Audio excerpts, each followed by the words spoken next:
First of all, congrats to Syracuse. To come on the road and shoot the basketball as well as they did tonight. That was something they had not been doing, especially from the three-point line. But they made them today. I thought we were ready to play. I thought there were some good things that we did. I thought we generated some really good looks early in the game, but we didn't make them, and they did.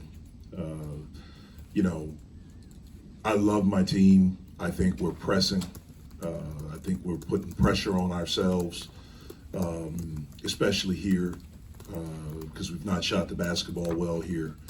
But I do like the shots that we were generating.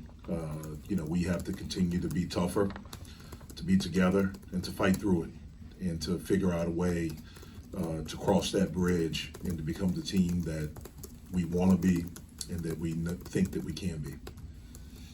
Jaland, what did you feel in that second half that helped you kind of get a run going? I just wanted to win. That's the only thing on my mind. I want to give us a spark, be that guy that just, stepped up, try and ignite guys.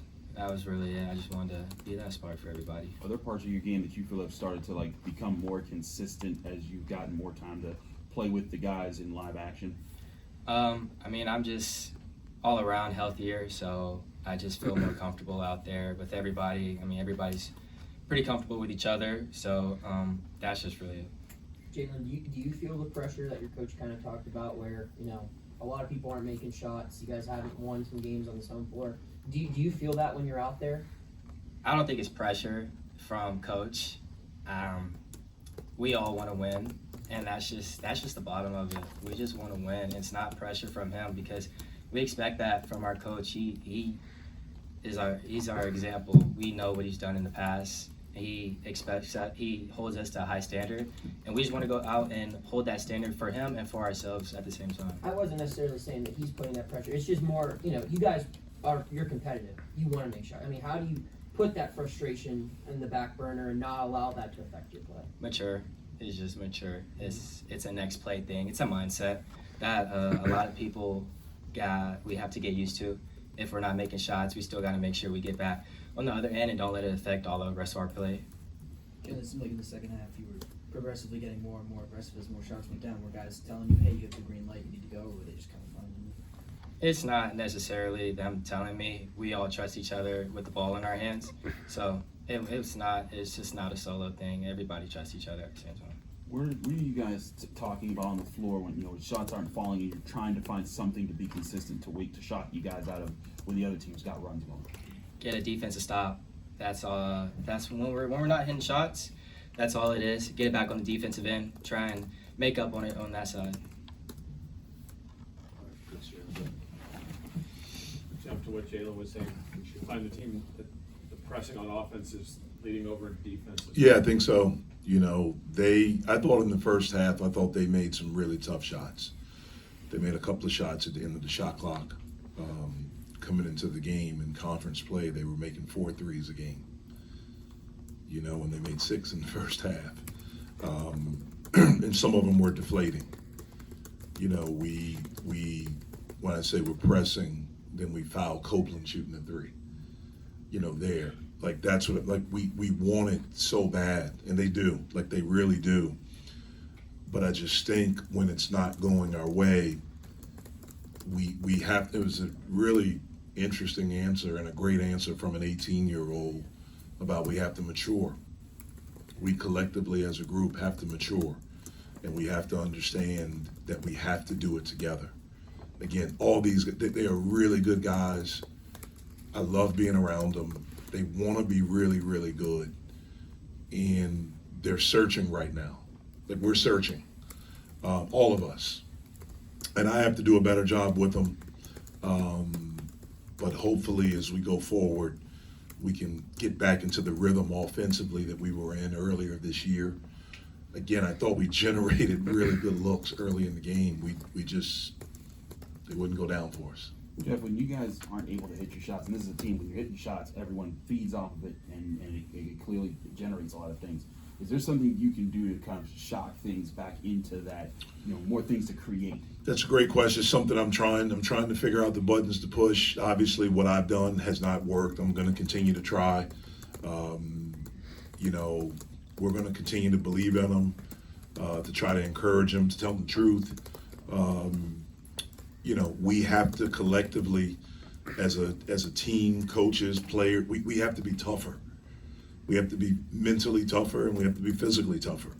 I thought in the first half, there were about 5 opportunities for us to dive and get a loose ball, and we didn't do it. Like, that has to become second nature to us. We can't have guys where they take a shot and we're running down the court. We had a great play in the second half where Zach blocked the shot. Ish went to go save it, and we're running down the court. Mm-hmm. Like, those plays, that's what I mean about the mental toughness to stay in it.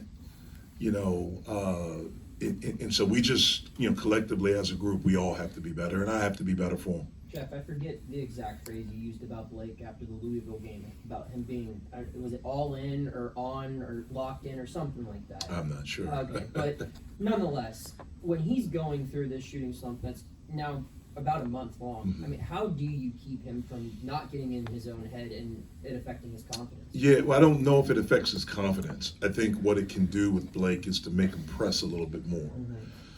Because there's no one that wants it more than him for this program, for this city, for this university, for this student section. He is the most appreciative and grateful guy. And look, as a player, when you're struggling. And sometimes you try to go get it even more. I thought the way he started the game, he posted, he got to the basket, he made a 3 on an offensive rebound. I thought he did a good job there, but when we were struggling to make shots, then as the best player, as a leader, you kind of feel like, well, maybe I have to do a little bit more. I have to. And again, he got some good looks. He just missed them, just like we all did. And so we just have to keep encouraging him.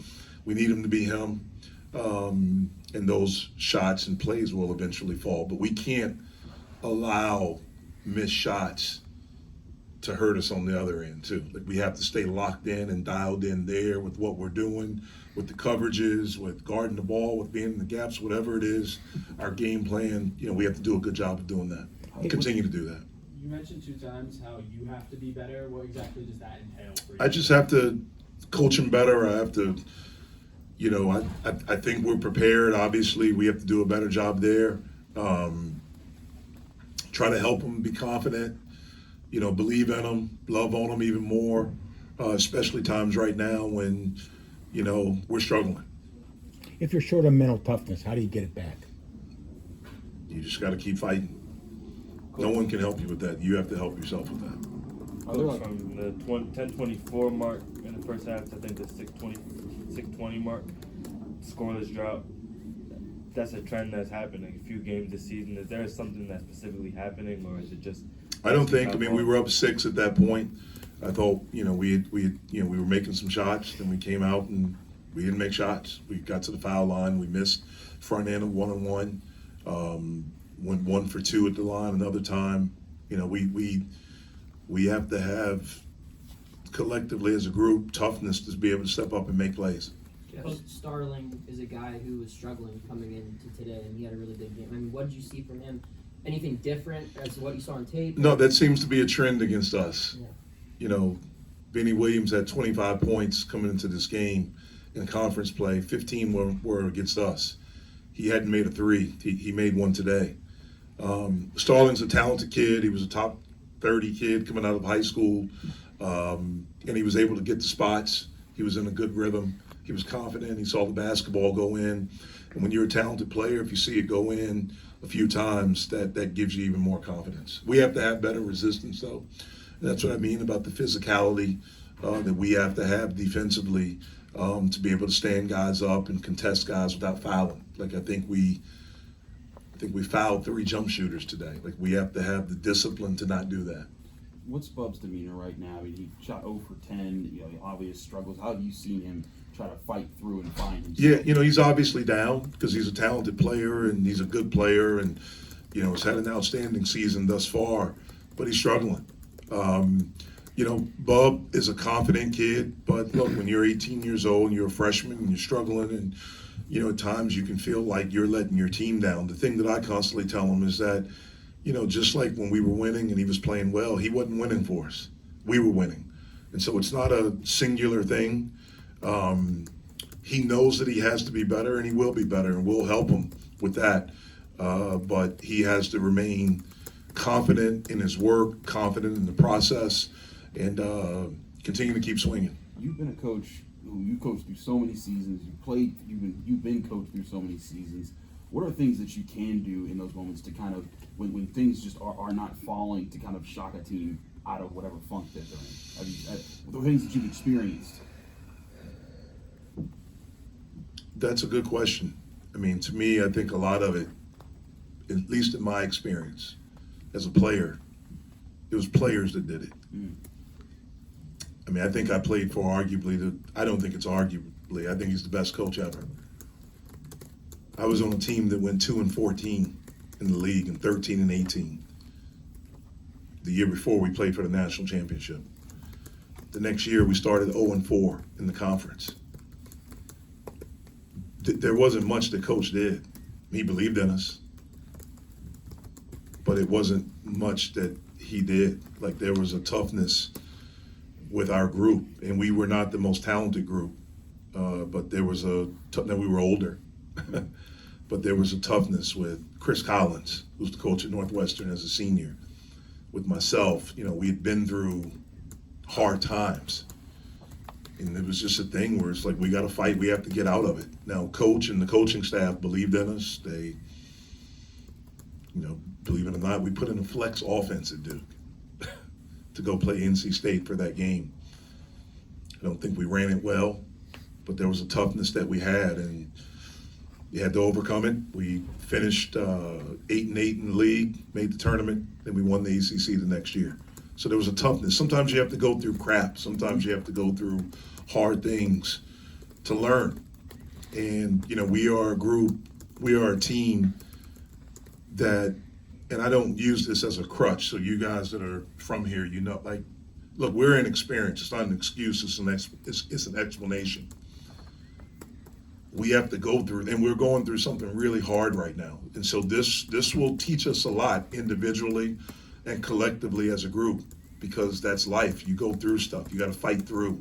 Sometimes the only thing people can do to help you is to believe in you and to encourage you. But in my experience, there comes a point where you're just like, enough's enough. And you fight through it and you figure it out. And so that's what we have to do. We're going to continue to encourage them, to coach them, to believe in them, to tell them the truth, to watch film, to continue to teach. And I do think eventually we'll figure it out. Thank you guys. Thank you. Yeah.